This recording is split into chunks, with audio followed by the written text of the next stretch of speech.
बिस्मिल्लाहिर्रहमानिर्रहीम। अस्सलाम वालेकुम दोस्तों, कैसे हैं आप सब लोग। उम्मीद है खैरियत से होंगे। जी दोस्तों, आप लोग देख रहे हैं मेरा यूट्यूब चैनल जवाब दो विद नईम अहमद। दोस्तों, पाकिस्तान को बहुत शदीद किस्म की धमकियां दी जा रही हैं, और ये धमकियां दे कौन रहा है उस पर बात करेंगे। और दूसरा, कराची के और हैदराबाद में जो बल्दियाती इंतखाबात होने वाले हैं, और उस इंतखाबात के लिए, उन इंतखाबात को मुलतवी कराने के लिए आज क्या कुछ किया गया उस पर भी बात करेंगे। दूसरा, इमरान खान साहब ने एक बहुत अहम प्रेस कॉन्फ्रेंस की जिसमें उन्होंने बहुत सारे इंकशाफात किए। और जी, आफाक अहमद साहब के भी कुछ बयानात हैं, और फैसल वाडा साहब के भी कुछ अहम बयानात हैं। सब पे बात करते हैं। तो जी, शुरू करते हैं। पहले जो धमकियां दी जा रही हैं ना पाकिस्तान को, वो धमकियां दे कौन रहा है। जी, ये धमकियां दी जा रही हैं तालिबान की तरफ से। एक तो आज से 2 दिन पहले धमकी दी गई थी टीटीपी की तरफ से। टीटीपी आपको पता है ना, तहरीक तालिबान पाकिस्तान, जिनका जिनके लिए एक ज़रब अज़्ब ऑपरेशन किया गया था, और काफ़ी नुकसान पहुंचाया गया था तालिबान को। फिर उसके बाद जो है, आप लोग को पता है, फिर 2018 के इलेक्शन होते हैं और इमरान खान की हुकूमत आती है। उसके बाद जो है, ये टीटीपी जो है, ये टीटीपी एकदम से पाकिस्तान भर से गायब हो जाती है। 2018 के इलेक्शन जीतने के बाद इमरान खान की हुकूमत बनती है, टीटीपी का सफाया हो जाता है। कब तक? 2022 तक। 2022 तक दोबारा टीटीपी का कोई नाम नहीं लेता। लेकिन फिर अचानक से टीटीपी दोबारा मुतहर्रिक हो जाती है इमरान खान की हुकूमत के जाते ही। और जो धमकी दी जाती है टीटीपी की तरफ से, वो दी जाती है इमरान खान की जो मुखालिफ पार्टियां हैं ना, जो सख्त मुखालिफ पार्टियां हैं, नून लीग और पीपल्स पार्टी, इनको धमकी दी जाती है। और धमकी क्या दी जाती है वो मैं आपको बताता हूँ। टीटीपी की तरफ से धमकी दी जाती है वो पीपल्स पार्टी और मुस्लिम लीग नून को दी जाती है, और एक अहम पैगाम दिया जाता है इनको।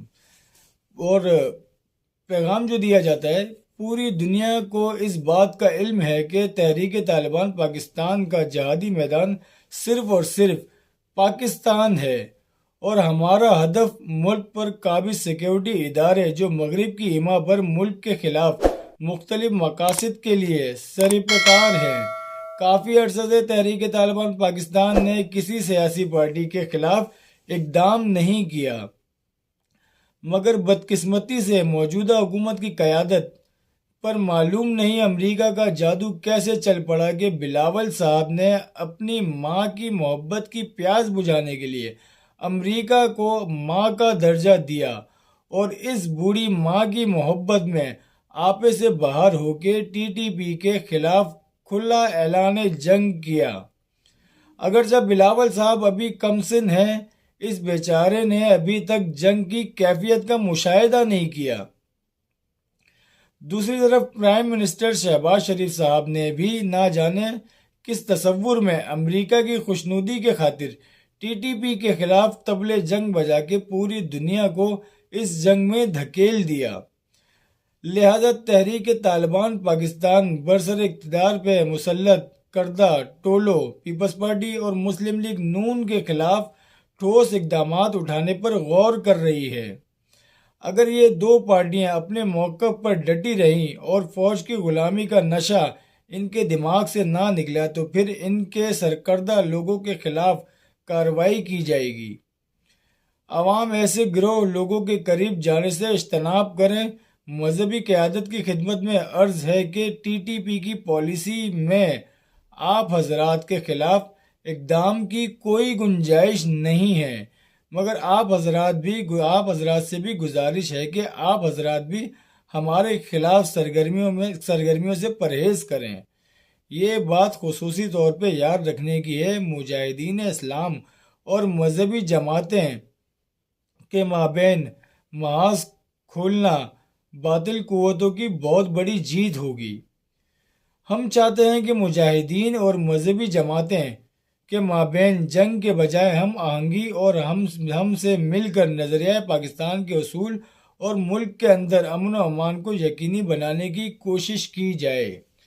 अब ये तो धमकी जो दी गई है ना, ये तो टीटीपी जो तहरीक तालिबान है, मतलब ये वो ग्रुप है तालिबान का जो पाकिस्तान में कार्रवाइयाँ करता है, मतलब टीटीपी है ना। इन्होंने अपने इसमें खुद भी कहा कि जी हम जो है वो मतलब पाकिस्तान में ही अपनी कार्रवाइयाँ करते हैं।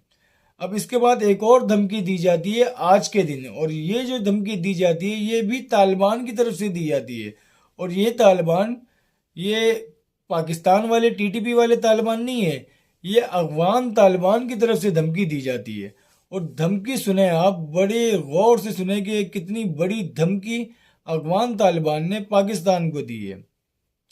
अफगान तालिबान के जो मतलब अफगानिस्तान के जो वजीर आज़म है ना, उनके ये नायब वजीर आज़म है, इनका नाम है अहमद यासिर।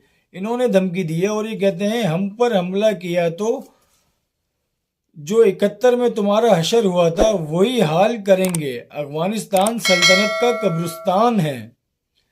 अफगान तालिबान के डिप्टी वजीर आजम ने 1971 की तस्वीर पोस्ट करके पाकिस्तान के खिलाफ ऐलान जंग किया।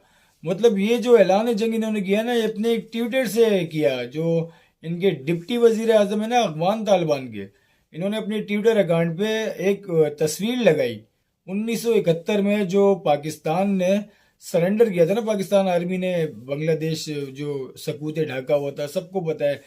उसकी तस्वीर लगाई है जो जनरल नियाजी साहब जो हैं वो साइन कर रहे हैं इंडियन आर्मी के साथ बैठे हुए। वो तस्वीर लगा के इन्होंने बकायदा धमकी दी है और जंग का मतलब ऐलान कर दिया अफगान तालिबान ने। अब ये अफगान तालिबान जो है ये वही अफगान तालिबान है जो कुछ अरसे पहले इमरान खान की हुकूमत थी और अमरीकी फ़ौज जो है वो अफगानिस्तान से उनका इनखला हो रहा था। तो पाकिस्तान की जो हमारी आर्मी है, जो हमारी इंटेलिजेंस है, वो लोग कहते थे और हम लोग भी कहते थे, पाकिस्तान के शहरी हैं, हम लोग भी कहा करते थे जी अफगान तालिबान जो हैं वो हमारे भाई हैं। और अफगान तालिबान भी यही कहा करते थे कि पाकिस्तानी जो हैं वो हमारे भाई हैं। अब अफगान तालिबान के अंदर 4 से 5 ग्रुप बने हुए हैं और उन 4-5 ग्रुपों में सिर्फ 1 या 2 ग्रुप ऐसे हैं जो पाकिस्तान की फेवर में बात करते हैं। बाकी ग्रुप जो है वो पाकिस्तान के खिलाफ हैं, क्योंकि उनका मानना जो है ना अफगान तालिबान का, या पूरे अफगानिस्तान की जो आवाम है, इनका मानना यह है कि आज जो अफगानिस्तान का ये हाल है ये पाकिस्तान की वजह से है। अब ये कहते हैं इनके जो नायब वजीर आज़म है, ये कहते हैं कि अफगानिस्तान जो है ये सल्तनतों का कब्रिस्तान है, जिसके बारे में बताते हैं कि आप बहुत ज़माने पहले चले आए तो इंग्लैंड ने भी यहाँ पे अपना कब्ज़ा जमाने की कोशिश की थी। तो इंग्लैंड के साथ हमने यहाँ पे क्या किया था, उसके बाद जो है रशिया ने जब हमला किया तो रशिया का क्या हशर हुआ ये दुनिया ने देखा। उसके बाद जब अमेरिका यहाँ पर आया तो अमेरिका किस तरह से गिड़गिड़ा के हमसे माफ़िया मांगी, अपनी फ़ौजों को यहाँ से लेके गया। तो अफगानिस्तान जो है ये सल्तनतों का कब्रिस्तान है, ये खुला का। अब इसके बाद जी अब आ जाते हैं कराची की तरफ। कराची में जो आप लोगों को पता है 15 जनवरी को बल्दियाती इंतखाबात होने वाले हैं। अब इस इंतखाबात की वजह से MKM बहादुराबाद जो है वो बहुत ज़्यादा परेशान है। और जिसके पास भी MKM पाकिस्तान जा रही है ना, मतलब जमात इस्लामी के पास गए, जमात इस्लामी ने तो इनको क्लियर मना कर दिया। यहाँ तक कि हाफिज नईम साहब ने कहा कि आप हुकूमत में रहते हुए हुकूमत के खिलाफ कैसे एहतजाज करते हैं, अगर आपको एहतजाज करना है तो आप हुकूमत से बाहर आए। बिल्कुल सही बात की। तो उन्होंने साफ मना कर दिया, जी हम आपका साथ नहीं दे सकते। इसके अलावा नून लीग की क़यादत से इन्होंने मिलना था, नून लीग की क़यादत ने साफ मना कर दिया, जी हमारे पास टाइम ही नहीं है। उसकी वजह यह है ना कि नून लीग और पीपल्स पार्टी के खिलाफ इत्तेहाद बनाना चाह रही है ना MKM बहादुराबाद। तो नून लीग और पीपल्स पार्टी तो समझ ले दो सगे भाइयों की तरह हैं, वो एक दूसरे के खिलाफ जा नहीं सकते। अब इनका जो थोड़ा सा जो साथ देने की बात की ना वो PSP ने की। उसके बाद आज आफाक अहमद साहब से मिले जाके आफाक अहमद ने भी इनको कह दिया, जी सही है हम आपके एहतजाज वगैरह जो करेंगे, या आप जो अपनी रैली निकालने जा रहे हैं 9 जनवरी को, उसमें मैं अपने नुमाइंदे भेज दूंगा, लेकिन आपकी रैली में मैं खुद नहीं आ सकता। ये साफ उन्होंने कह दिया है आफाक अहमद साहब ने कि मैं आपकी रैली में खुद नहीं आऊँगा, अपने लोग वहाँ पर भेज दूंगा। मतलब MKM पाकिस्तान को कोई ख़ास जो है ना कोई वो पजीराई नहीं मिल रही है किसी भी पार्टी की तरफ से। यूँ कह लें कि सपोर्ट कहीं से भी नहीं मिल रही है MKM पाकिस्तान को। MKM बहादुराबाद को पीपल्स पार्टी ने बहुत बुरा फंसाया है। MKM तो समझ लें इस इलेक्शन को छोड़ ही नहीं सकती, इनके लिए लड़ना भी ज़रूरी है और ये लड़ेंगे तो इनको अंदाज़ा भी है कि इसमें इनको शिकस्त भी हो सकती है। पीपल्स पार्टी की जो पोजीशन है बल्दियाती इंतखाबात के लिए वो बहुत ज़्यादा मजबूत है। 3 जो हल्के हैं, कराची के 3 जो ज़िले हैं, इन 3 ज़िले में तो इनकी मुकम्मल मतलब ताकतवर है ना, पीपल्स पार्टी को पूरी सपोर्ट है, आराम से यहाँ से जीत सकते हैं। अब उसके अलावा बचते हैं 4 अजला। 4 अजला में से जो सेंट्रल जो है वहाँ पे पीटीआई और जमात इस्लामी वो बहुत ज़्यादा मजबूत हैं। और एमकेएम पाकिस्तान अगर हैदराबाद में आ जाए तो हैदराबाद में भी एमकेएम पाकिस्तान को तो उम्मीदवार ही नहीं मिले, 60 उम्मीदवार इनको कम मिले, मतलब 60 जगह से इनका उम्मीदवार ही खड़ा नहीं हो रहा। तो एमकेएम पाकिस्तान अभी मुश्किलात का शिकार है और इसी वजह से हाथ पैर एमकेएम पाकिस्तान चला रही है कि बस किसी भी तरह ये इंतखाबात जो है ये मुलतवी हों। तो अब देखते हैं, ये तो पीपल्स पार्टी ने साफ बोल दिया है, बिलावल साहब ने साफ कह दिया है जी नहीं होगा ऐसा कि ये इंतखाबात जो हैं अपनी तारीख पे ही होंगे।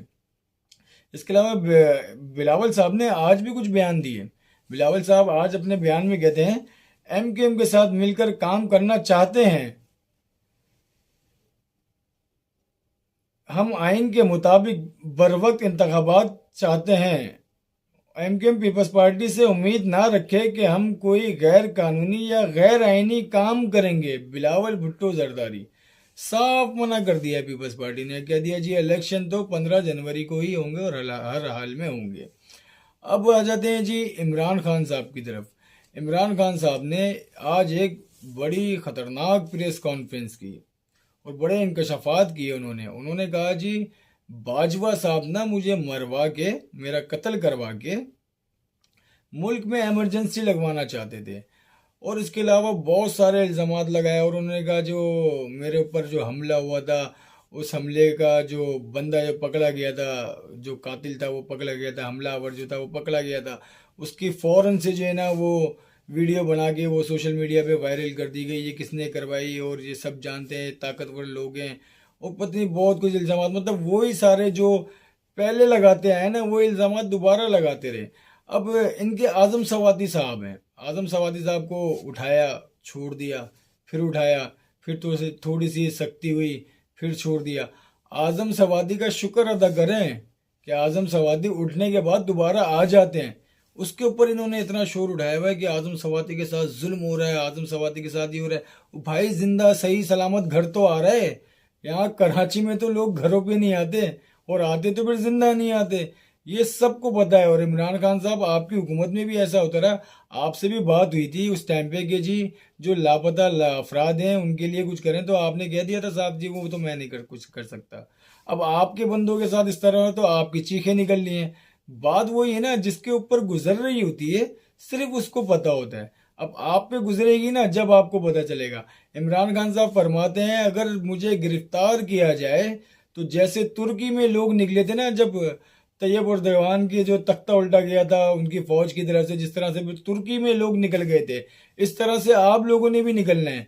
तो भाई अगर आपके लिए अगर कोई टैंकों के आगे नीचे लेटेगा ना वो खाली शेख रशीद ही होगा, उसके अलावा और कोई नहीं लेट सकता आपके आगे, टैंकों के आगे आपके लिए। तो खैर अब बहुत सारी और भी खबरें, लेकिन व्लॉग बहुत लंबा हो जाएगा, वो खबरें मैं आपको अगले व्लॉग में दूंगा। बस एक इतनी सी है और एक और अपडेट मैं आपको दे देता हूँ कि एमकेएम लंदन की तरफ से जो 15 जनवरी को बल्दियाती इलेक्शन होने जा रहे हैं उसका बाइकाट का ऐलान कर दिया गया है। और इस बाइकाट के ऐलान से एक बार फिर एमकेएम बहादुराबाद, पीएसपी और फारूक सत्तार भाई ये बहुत ज़्यादा परेशान है कि दोबारा बाइकाट हो गया। अब अल्लाह खैर करे, पता नहीं क्या होगा हमारे साथ। आप लोगों को मेरी वीडियो कैसी लगी अपना फीडबैक लाजमी देगा और मेरे यूट्यूब चैनल को लाजमी सब्सक्राइब कर दें। अब मुझे इजाज़त दें, अल्लाह हाफिज़।